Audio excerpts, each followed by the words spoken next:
Hello friends, welcome back to the channel. Now imagine you are walking on a tightrope without having any safety net. It has to bother you, right? Well, your financial life is no different. Just as you need a safety net to save you from hitting the ground so hard in case of any misstep, the same way you need an emergency fund when life unexpected falls happen. So in this video, I'm going to share with you why you need an emergency fund, how much should you set aside, where to keep your emergency fund, and lastly, how to use it properly. Now, if you are a low-income earner, knowing how to properly use your emergency fund is the most important part of this video, and trust me, you don't want to miss it.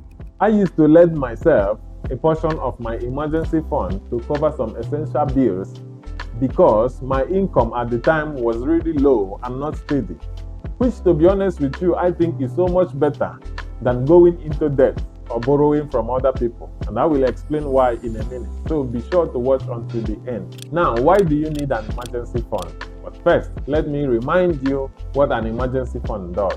Think of it as a shock absorber between you and life unexpected surprises. Without it, financial shocks, even the minor ones, can derail your progress in the pursuit of your dream life. Financial shocks are things like losing your job, medical emergencies, sudden home repairs, car troubles, or last-minute travel expenses.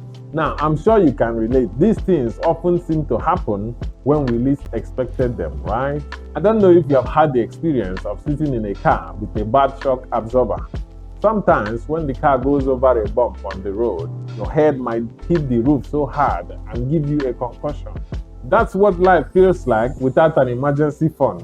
Each bump, each unexpected expense can set you back, leaving you scrambling. If there is one lesson the global pandemic taught us, is that nothing in life is guaranteed.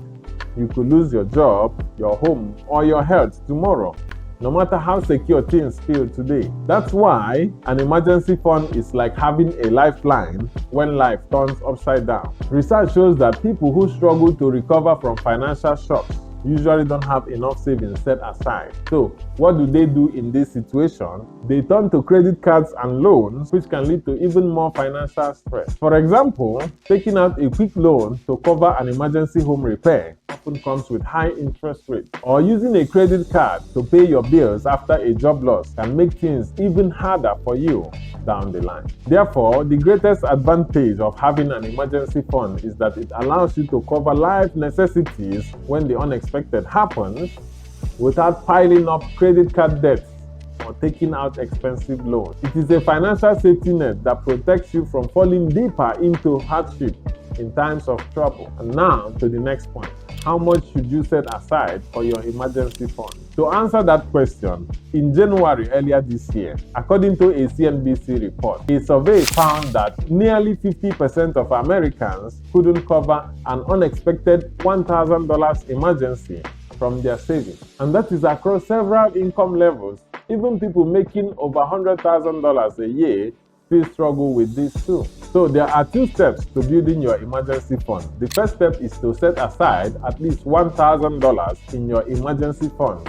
Let me explain. If you have been taking life as it comes, living day by day, and haven't saved anything yet, well, your first goal is to put up $1,000 as soon as possible. Hitting that $1,000 mark in your emergency savings puts you in a better position than almost half of the populations already when it comes to handling financial surprises. Step 2. Once you have hit the $1,000 milestone, the general rule is to save 3 to 6 months worth of your living expenses. The idea is that your emergency fund should cover your basic needs for at least half a year in case something happens that cuts off your income. To figure out what the amount should be, I recommend tracking your expenses for at least 1 month to get a clear picture of how much you need to put a roof over your head, food on your table, to keep your gas, water, and your lights on for each month. With that, you can calculate how much 3 to 6 months worth of living expenses would look like. So, a quick recap as per how much you need to set aside. Start with a minimum of $1,000. That's your first goal. Once you have reached that, work towards saving 3 to 6 months worth of your living expenses. Think of it like climbing a ladder. The first $1,000 is your foundation. a solid first step.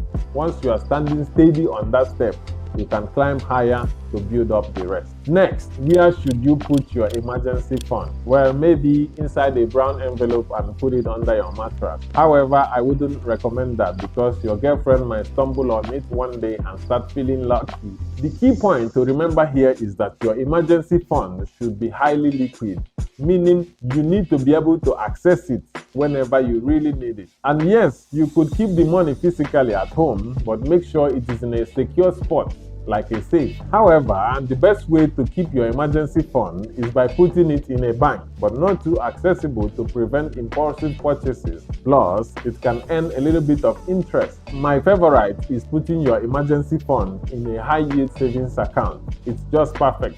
Your money earns interest, but it's still available to you when you need it. Now, let's talk about how to use your emergency funds properly.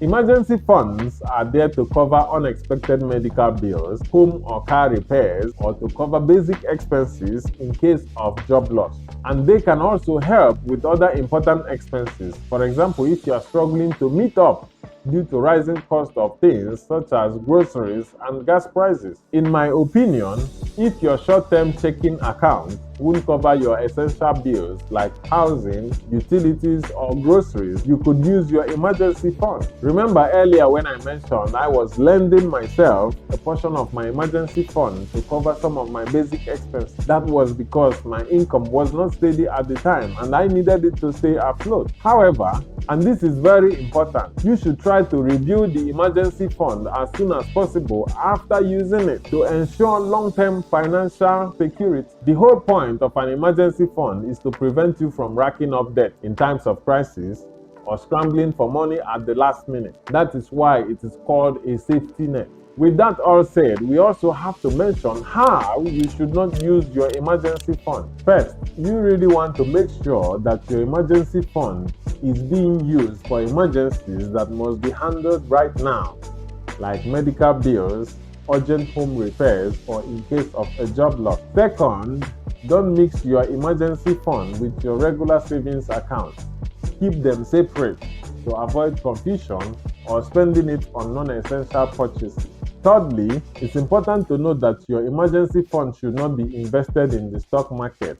Why? Because when you need the money, the market might be in a downturn, and selling at that point could lead to losses.